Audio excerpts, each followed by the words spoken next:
I've slightly changed the title, as you can see. Okay. Hardcore e-learning. I mean, it's still all about the ROI and all these things, but when I thought about it, I thought back to the future in terms of a picture speaks more than 1,000 words or something. Perhaps as a memory anchor for you. And apologies, should there be anyone from the Greater Melbourne area? No, not Simon. You, you know, basically all, because much of what I'm talking about is from Australia. But okay, I'll just get the advertising stuff out of the way. I'm from the Jakob Centre on Lifelong Learning, Competence Centre, Centre of Excellence, as it's often referred to.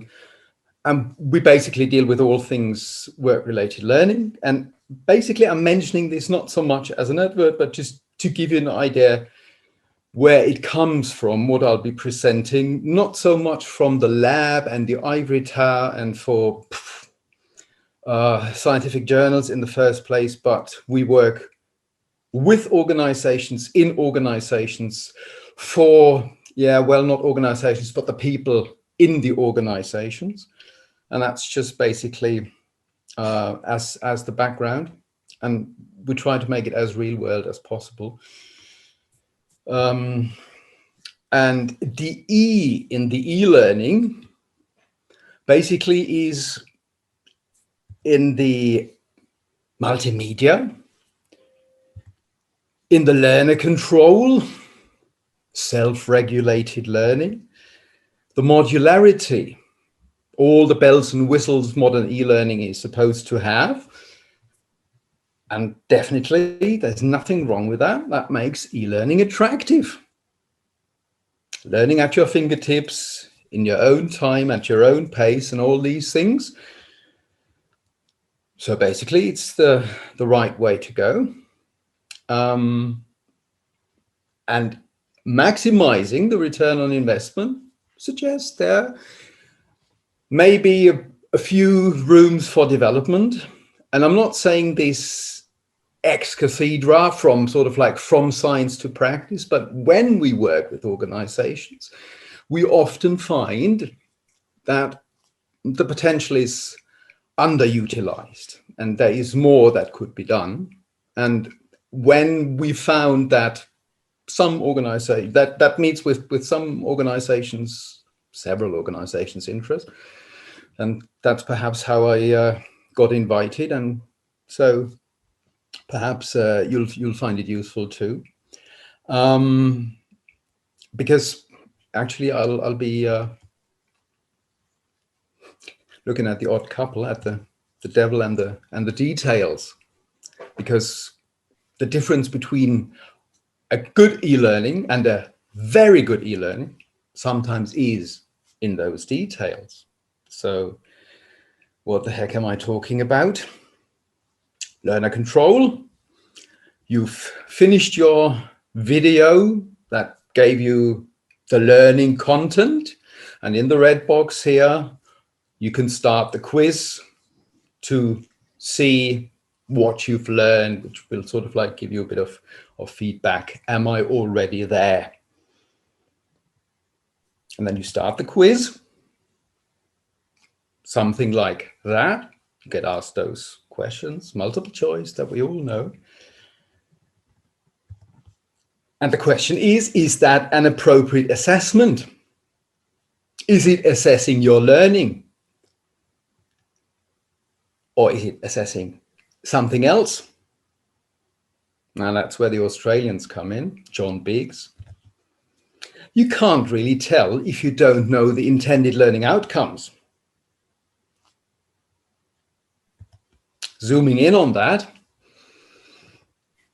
in the preview to that particular lesson, which is just an example, I'm not meaning to be on about that particular e-learning itself, but it's a fairly representative example of what many e-learnings look like nowadays. It says, to understand here digitalization, you need to understand something else, you need to master some essential concepts, which is fairly all right. And then goes on to say what the learning contents are. It comes in nouns. It doesn't really come in verbs. And if you read on underneath the first red box, it says what this nice young gentleman here is doing, Pascal Finet. He is going to share insights. It doesn't say what the learner is going to do, what you are going to do if you are the learner. And that might be at odds with one of the fundamental ideas, basic ideas of good instructional design, on good learning design. And now, time warp back to a long time ago when we look at those basic ideas. Some examples from trainings, e-learnings from the organizations we work with. After this training, you will understand the rationale of something. You will be familiar with this and that.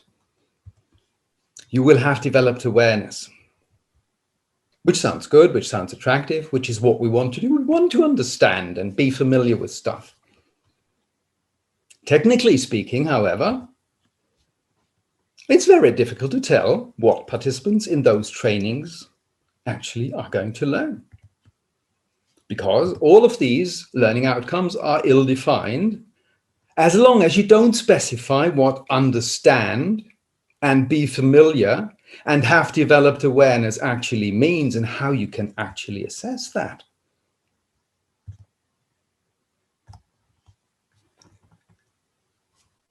Part one of the time warp, basic idea, we define what learners have to do.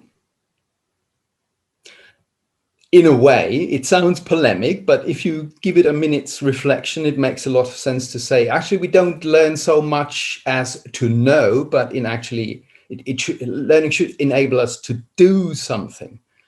And even what seems to be knowing can be specified more. I'll give you examples in a sec.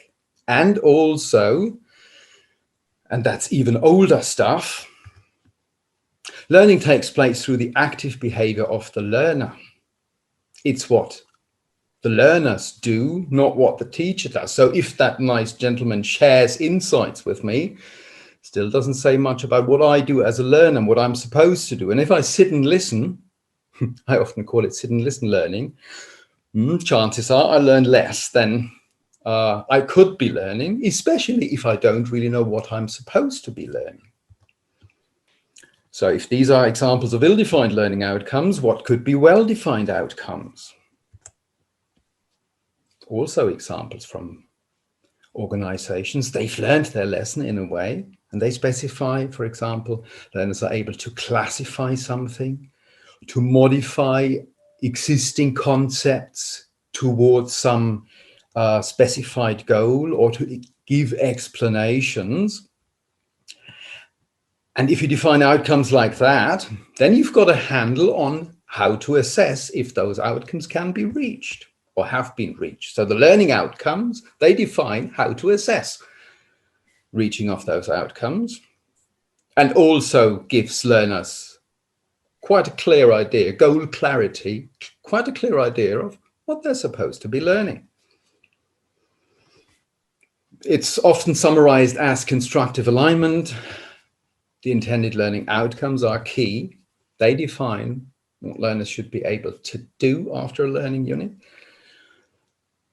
And once you specify that, and sometimes, yes, we do find it can be hard work.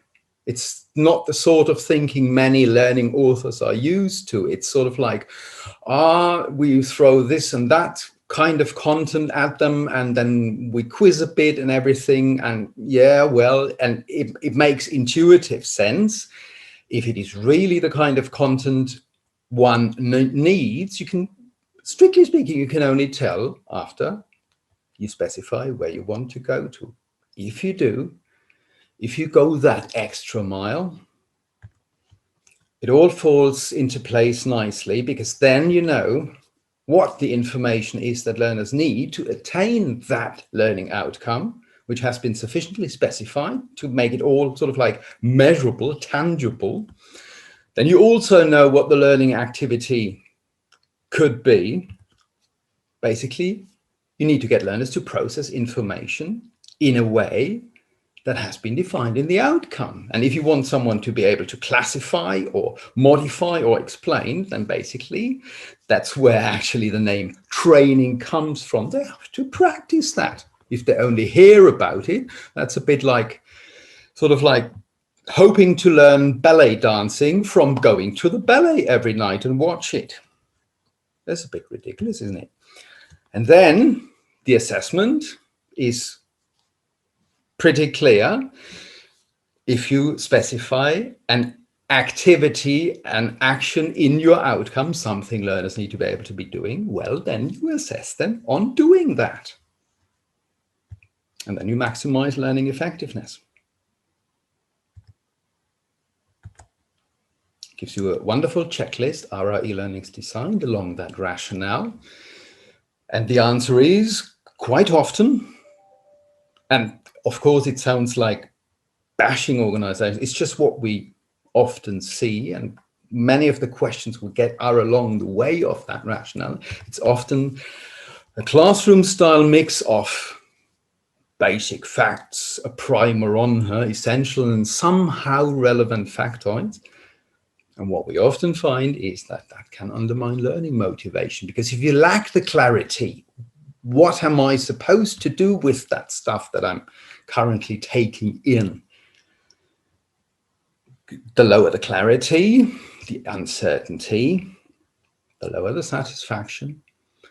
You feel you're not learning efficiently, and then what we often have, we all know it, the older worker syndrome. I'm over 50, I can't learn well enough anymore. It's not that they can't learn, they're simply fed up.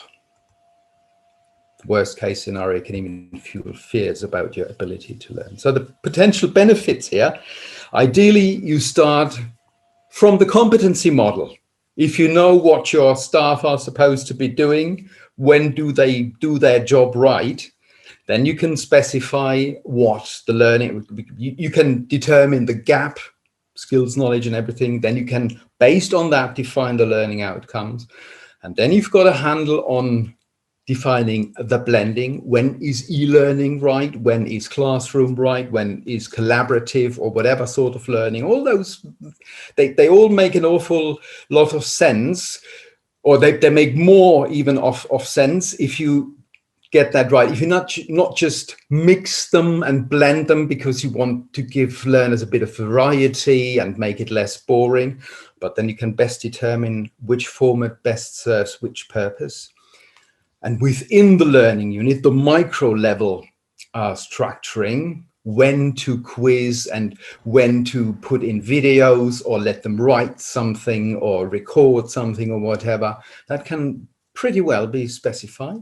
Once you get the outcomes right, you get a holistic planning platform, basically, for all things learning. You can take it from there if you want to.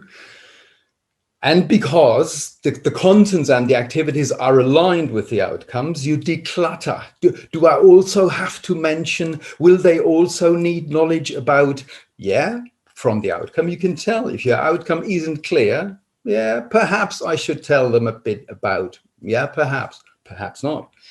You can declutter your learning, and that brings learning time down, we find, by about the factor between 15 and 20%. And you can easily show empirically that the higher the clarity, what you're supposed to be learning, the higher is learner engagement and ultimately performance, because they put more cognitive and attentional resources in. And the best news of all, probably, that was the last slide. I forgot. Sort of like building the bridge to the other talk, or one of the other talks about educational data mining, learning analytics. The better you know what you're looking for, the better you have specified what knowledge is needed, the better can you support learners during e-learning. I'm sorry, this slide is in German. It's from a current study with a company partner from one of the learnings they use. And if you know, for example, the level of prior knowledge of someone, and if you know someone is an absolute beginner in a field, and it has been defined in the learning outcome that he or she will need knowledge about the stuff that's in those blue drop-down boxes at the bottom of the screen. And then you realize that person hasn't clicked on these boxes, which he or she was supposed to do. Then you can, for example, tell that person, prompt him or her and say, important content. That's sort of like the soft version of prompting. You can also go like, information in that box is essential for your learning goals. Please read them first. We'll play around with different variants and their effects on learning motivation. But we find that personalized only if needed, if they leave a sort of like ideal learning path, that sort of prompting, that real-time learning analytics seems to be going in the right direction. And that's one sort of like micro level form of using data in real time. So I hope I'll get an opportunity to tell you more about that ongoing work in the very near future. Okay, so now I'll keep my promise. That was the last slide. Thanks a lot.